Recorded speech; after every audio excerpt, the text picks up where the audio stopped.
Président, à vous de jouer.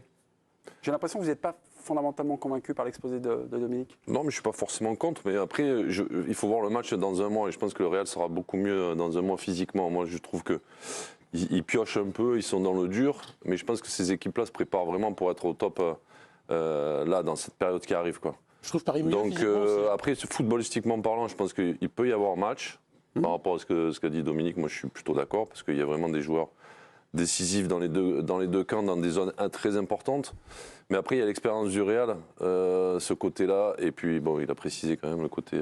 À chaque fois, on en parle de l'arbitrage. Donc, ils y sont pas loin, mais je pense moi, j'irais plutôt du côté du Real. Karine et Olivier, je ne sais pas qui va commencer, mais à la réflexion. À chaque fois que le Real arrive en adversaire potentiel, notamment d'un club français du Paris Saint-Germain, on dit souvent, la petite musique, c'est « Ah, ce Real, cette année, il est prenable ». Vous la sentez, cette petite musique? C'est arrivé. Oui, mais au final, à chaque fois, il n'était jamais prenable. Non, mais la réalité, c'est que le Real, cette année, a été quand même beaucoup handicapé par de nombreuses blessures. Carlo Ancelotti a beaucoup bricolé et au final, on l'a dit, ils sont leaders de leur championnat et ils sont encore en lice en Ligue des Champions. Donc, effectivement... C'est le premier nul, je crois, qu'ils font. Comment ? C'est leur premier nul en Ligue des Champions, ils ont tout gagné ici. Donc, honnêtement, pour un Real Madrid qui est très chat noir au niveau de l'effectif cette saison, ils s'en sortent encore très bien. Et je suis désolé, malheureusement, le PSG, effectivement, hier, ils ont fait leur meilleur match en Ligue des Champions. Mais la phase de groupe n'était pas bonne, le match aller n'est pas bon, notamment la première mi-temps face à la Real Sociedad. Et on est tous d'accord pour dire que la Real Sociedad n'est pas un ogre européen. Donc ce qu'ils ont fait hier, c'est bien, mais ça ne permet pas du tout de dire qu'ils seront au niveau du Real Madrid. Et le Real a des... Qui t'a impressionné contre Leipzig au match aller, au match retour? Mais non, mais ils n'ont pas besoin parce que... Alors, si l'un est un peu moins fort qu'à d'habitude et l'autre un peu plus fort qu'à d'habitude, ça commence à... Le Real a déjà été impressionnant, même cette saison, et qu'ils ont des joueurs, je suis désolé, qui, à mes yeux, sont... toujours capable d'élever le niveau. Aujourd'hui, au PSG, tu m'as sorti Donnarumma et Mbappé. Dembélé, capable de hausser son... Dembélé. Oui, l'efficacité de Dembélé n'est pas légendaire. Non, mais il peut hausser son niveau de jeu. Vinicius est efficace, Bellingham est efficace. Moi, ce qui me gêne, c'est l'absence de Thibaut Courtois. Ça, on est d'accord, effectivement. Mais le Real, à mes yeux, reste encore au-dessus. Après, j'aime pas votre histoire d'historique. Parce que là, on joue la Ligue des Champions 2024. Pas parce que tu as gagné 14 Ligues des Champions que... Non, c'est pas l'historique. Non, c'est la gestion des matchs. Moi, je suis d'accord avec toi que ce Paris Saint-Germain, il y a les choses intéressées, non? C'est un 2 contre 1. On les laisse, non, Mais non, mais Dominique, tu étais à Madrid et moi aussi. Quand ils gagnent que 1-0 au Parc des Princes, au match retour, ils se délitent complètement. Si c'est pas le Real Madrid et c'est Pimpin les oies en face, peut-être que c'est pas le même scénario, non? Peut-être qu'ils se délitent pas comme ça, les Parisiens. C'est où ça? Pimpin les oies, où tu veux. Ça n'a pas rapport avec le délitement. Ce que je trouve fascinant dans ce Real, et surtout Ancelotti, il a cette habileté. J'ai le sentiment il organise ses équipes pour cacher un peu les défauts, là. On était en train de se dire, on fait des... Vous voyez, ce tempo ce soir, un peu bizarroïde, d'essayer d'avoir le contrôle, choses comme ça. On sent toujours que le Real n'est pas très bien, mais il y a... Mais parce qu'Antonetti... Antonetti. Faites pas ça à Canal+, quand même. Pardon. Ancelotti est un très très grand entraîneur. Il connaît tout par cœur. Et justement, c'est facile pour lui de modifier sa composition d'équipe pour justement... pas montrer à l'adversaire les carences, mais en ce qui... Ah bon, alors ça arrête. Non, allez-y. C'est bon. Non, parce que je vois une décompression à 4-0 en fait. 2 plus 2, il y a 4-0 et le Paris Saint-Germain peut être en roue libre sur les 30 dernières minutes ou les 20 dernières minutes. C'est pas du tout un péché mignon qui existe. Le PSG a fait des matchs comme ça, comme Jo l'a dit, mais hier, c'est simplement un relâchement parce que tu as 4-0 et que... La relance qu'on s'est posée hier soir, les grandes équipes décompressent-elles? Pas toujours. Pas toujours, mais ça dépend. C'est toujours la même question que vous posez. Effectivement, le PSG n'est pas en mode rouleau compresseur. Mais il y a quand même un match aller, un match retour. Au match aller, ils ratent leur première mi-temps. Là, ils font une très bonne première mi-temps qui est sérieuse. Ils mènent 1-0 à la mi-temps, mais ils ont été au rendez-vous. Ils se sont pas fait peur. Ils n'ont pas encaissé le premier but, etc. Donc, ils ont géré leur match. Ils auraient pu, évidemment, continuer, mais c'est pas dans l'ADN du PSG de massacrer ses adversaires. Mais ils ont fait un bon match et le 4-0 dans les têtes, il y est, c'est normal. Non, mais continuer. Moi, j'étais pas dans l'esprit de dire ils vont en mettre 5, tu vois, mais au moins d'avoir une maîtrise un petit peu plus élevée que ce qu'on a vu sur la dernière demi-heure. Mais moi, ça me dérange pas. Moi, ils font ce qu'ils veulent. Oui, mais après, c'est que régulièrement, chaque année, moi, je trouve qu'on a ce discours-là. sur des matchs qu'ils maîtrisent, notamment en Ligue 1 où ils mènent 2, 3-0. Et après, il n'y a plus rien, ça se délite.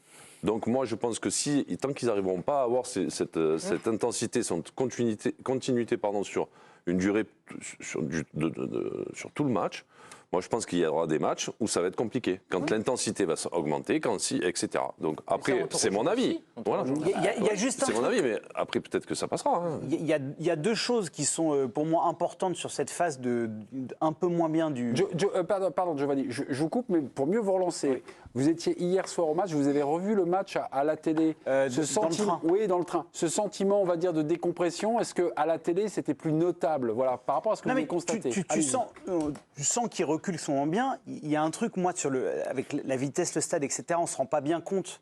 Et tu as quand même beaucoup de changements en défense. Et quand j'ai revu le match, je me suis fait la réflexion. Ils changent tout. C'est-à-dire que tu as Mukiele qui arrive, Lucas, Solaire. Enfin, il y a eu énormément de changements. Donc l'équipe qui était dans une maîtrise totale a un peu été déstabilisée. Tu as l'histoire des cartons jaunes. Tu en avais plusieurs derrière qui étaient sous le coup d'une suspension. Donc Hakimi est suspendu d'ailleurs. Oui. Hakimi, oui. La suite. Donc tu as ça aussi. Il y a aussi la réaction du stade.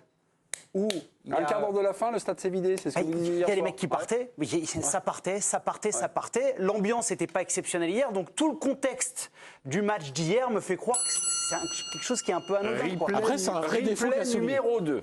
Replay numéro 2. Jomiku n'a pas été que critique hier soir. Jomiku n'a pas été que critique hier soir. Il a loué le collectif. Je suis pas critique. Non, critique, ça veut dire critique, avoir l'esprit critique. Ouais, vous avez loué la production du Paris Saint-Germain avec, mais également sans le ballon. On va s'attarder sur ça. Regardez, écoutez. Il y a quand même une cohésion quoi, sur une heure de match jusqu'à ce qu'ils obtiennent leur 2-0. Je trouve qu'il y a une cohérence, il y a quelque chose qui se passe et collectivement ils jouent ensemble. Vous savez où on voit aussi quand ils n'ont pas le ballon que certains joueurs comprennent très très vite comment se positionner. Giovanni parlait de Zaïre Emery et de Dembélé et dès qu'ils ont le ballon, hop, ça se retransforme vite. Est-ce que c'est ce que vous avez vérifié hier soir? Et peut-être pour la première fois ou une des rares fois de la saison, là, cette compréhension avec, mais surtout sans le ballon. Non, mais là, hier, c'était déjà c'était surprenant parce que les joueurs l'ont pas su avant, même l'organisation. C'est-à-dire qu'un garçon comme Lucas Hernandez a appris qu'il débutait à droite, axe droit, 3 heures avant la rencontre. Même pas. 2 heures, c'est ce qu'il fait généralement. Il travaille. Sans répétition avant? Non. Non, c'est ce qui travaille en fait la semaine. C'est travailler durant la saison, mais c'est pas travailler forcément durant la semaine. C'est-à-dire qu'ils ont ces automatismes-là. Exactement. Et donc c'est travailler. C'est travailler au quotidien. La veille du match, il n'y a pas d'improvisation. Non, tu ne places pas les joueurs la veille du match dans leur position. Il n'y a pas de mise en place. Okay. Mais parfois on peut être surpris de se dire pourquoi un coup il met Solaire au milieu de terrain, un coup il le met latéral droit, etc. C'est que durant toute sa préparation, que ce soit à Poissy ou parfois dans les matchs, il veut que ses joueurs intègrent différents systèmes, différentes organisations. Dominique, là, vous nous faites rentrer un peu dans le secret de Poissy. Ça se passe comment les entraînements? Parce qu'il y a pratiquement plus de semaines d'entraînement. Les matchs vont. Tous ces dépassements. Ils ont eu beaucoup de semaines à. Oui, c'est vrai. De matchs à une semaine, puisqu'il y a eu la Coupe de France qui a été décalée. En janvier, énormément. En janvier, il y a eu des matchs paisibles, Revel, Orléans. Ça laisse vraiment le temps de. Donc là, ça bossait, là. Ça laisse le temps de bosser. Et comme dit Joe, dépassement de fonction à mort. Il veut que chacun ait 2-3 postes. Ronald Colomboigny, il joue beaucoup dans l'axe, par exemple. Il peut jouer à gauche, peut jouer à droite. Quand il joue, évidemment. Tu vois ce que je trouve dans vos questionnements? Pourquoi vous êtes surpris? Vous n'avez pas à être surpris, puisque de toute façon... Parce que... Mais non, il n'y a pas à être surpris. L'entraîneur, qu'est-ce qu'il fait vous êtes en train d'expliquer. Il propose des choses à des joueurs. Il les met en place. Donc si lui, il détermine que le jour, même si c'est un 8e de finale de Coupe d'Europe, c'est le moment pour tenter l'excès, il n'y a pas à être surpris. Alors, je comprends votre surprise. Mais je ne m'y attendais pas, moi, à ce qu'il fasse ça, mais ça a très bien marché, donc bravo à lui. Mais c'est là... sur deux trucs... Juste, je termine. Non, mais c'est juste dans la construction... Non, mais c'est juste pour vous dire... Je termine. Qu'est-ce qu'il a dit? Je termine. C'est dans la construction de l'équipe, c'est justifié pour l'entraîneur. Donc, ne soyez pas surpris à chaque fois. Ce qui me surprend, c'est que j'ai l'habitude d'entraîneurs qui, la veille des matchs, font des mises en place. Oui. Ils font exactement sur 45 minutes la répétition du match du lendemain. Donc ça, c'est quand même un peu la tendance. La norme. Et le deuxième truc, c'est que Ousmane Dembélé, il a travaillé milieu de terrain cette saison. Il a travaillé à l'entraînement dans le secret du huis clos. Mais il ne savait pas cette semaine qu'il allait jouer milieu contre... Mais il a travaillé. Qui ça? Ousmane. Oui, mais après, il l'a travaillé avant. Oui. Mais oui. Mais après, ils plein vont de pas fois, il aime travailler. bien le mettre en 10. Voilà, ils vont pas travailler toutes les 5 minutes le truc qu'il veut faire le jour du match. Bah, S'il le reconnaît pour travaille un mec qui a en joué amont, ailier droit toute la saison, c'est un peu surprenant quand même. bah, c'est surprenant, Oui, mais mais c'est pas lui, ça a pas, surprenant. moi, je l'ai pas Travail, trouvé lui. très surpris hier. Dans son positionnement, après, il a été plus ou moins bon. Mais mais dans son sans ballon, il a été positionnement, très, très bon. voilà, dans son positionnement avec et sans ballon, je trouve qu'il a été un électron libre. Et c'est intéressant aussi d'avoir un coach qui permette à tous ses joueurs de pouvoir, à n'importe quel moment, choisir une option, lui, par rapport au mec qu'il veut mettre, comme il veut les mettre. Replay numéro 3, le bon match de Vitinha et notamment du milieu de terrain. Paris n'a pas subi le pressing de la Real Sociedad comme au match aller. Bertrand Latour a peut-être une petite idée sur la question. Ça dépend non pas de la forme du Paris Saint-Germain, mais du faible niveau actuel de la Real Sociedad. Écoutez, replay numéro 3, Bertrand Latour. J'ai trouvé le milieu de terrain performant, avec notamment Vitinha. Je trouvais qu'il était assez peu attaqué, mais que, notamment sur la première heure de jeu, il avait beaucoup de marge et vraiment, des mouvements étaient intéressants. Ils avaient Et moi, je du vous dis- temps parce que c'est le pressing qui était pas au cœur de Bah, moi, la part, ou alors c'est leur Non, mais qualité, c'est leur un peu disposition différent. qui font qu'ils se sont donné du temps. Moi, c'est ça qui m'intéresse en fait ce soir. Oui, mais moi je pense que c'est plutôt la société. Enfin, moi je pense que la Sociedad, ils ont raté leur entame très clairement. Voilà. Donc c'est plus du fait de la Real Sociedad que du jeu du Paris Saint-Germain pour Bertrand.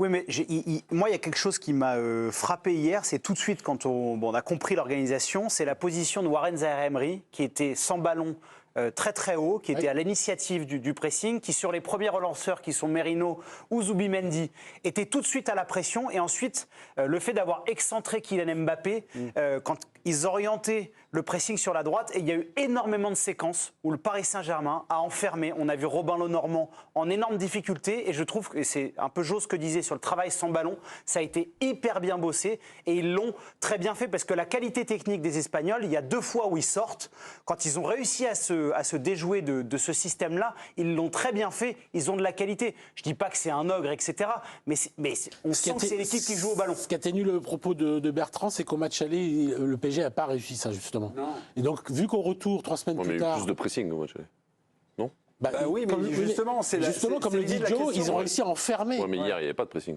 Bah oui, moi, je trouve. parce qu'ils ont réussi Ils à étaient déjouer. vraiment embêtés par Zaïre Parce Emery. qu'ils ont analysé, Honnêtement, Enrique, il a analysé le match aller, il s'est dit bon bah comment on va pas reproduire ça, parce que si on reproduit avec un mec qui met des buts, ça peut être problématique. Donc il y a eu cet enfermement tactique qui fait qu'à mon avis ça a empêché la Real de jouer. Mais je suis d'accord un peu avec Bertrand, c'était pas en face au Manchester City. J'ai Philippe Montagnier, que j'ai lu également dans le journal L'Équipe, ancien entraîneur de la Real Sociedad. Et par rapport à ce pressing, il nous dit un truc, un indice. Je ne sais pas, là encore, si vous avez vu ça. Ousmane Dembélé en faux numéro 9, cela a été la clé du match pour sortir du pressing. Et cela a été bien au-delà d'un simple losange. Ousmane a été un électron libre pour bien ressortir les ballons, aspirer les adversaires et permettre à Fabian Ruiz et Warren Zaïre-Emery de se projeter. Cela aussi a permis aux Paris Saint-Germain de se retrouver en supériorité numérique à 4 contre 3 au milieu. Il y a faisant un souvent, carré. c'est un technicien, c'est comme un jeu d'échecs finalement, d'avoir cette supériorité numérique. Ça a permis à Paris de moins finalement de sauter le pressing et desserrer l'étreinte. Il a raison de ne pas parler de losange, parce que du stade, parfois, on voyait vraiment un carré où il y avait Dembélé À gauche. axe gauche, mais 10, Warren Zaïre-Emery très haut, et Vitinha et Ruiz sur la même ligne. Le travail sans ballon tactique de l'équipe du Paris Saint-Germain hier a été excellente. Donc ça, il y a... Et juste avant excellent. de Non, mais même parce pour que- défendre face à ça, quand tu es adversaire, c'est compliqué parce que Dembélé, il était un peu partout, quoi. Ouais. Quand tu as le ballon, donc quand tu sais pas du tout dans quelle zone il va se trouver, tu penses à lui et tu penses aux autres. Donc tu es un peu perturbé, tu es entre deux et souvent ça t'empêche aussi peut-être de pouvoir déclencher un pressing comme tu l'avais entendu au départ. Parce qu'eux, ils s'attendaient à voir Dembélé à droite, peut-être à gauche Barcola, etc. Et Mbappé dans l'axe. Donc eux, dans leur tête, quand ils préparent leur match, ils se disent on va être comme ça. Et quand tu commences le match et c'est pas du tout ça, t'es assez perturbé. Mais il n'y a je pas de pense. réponse au jeu.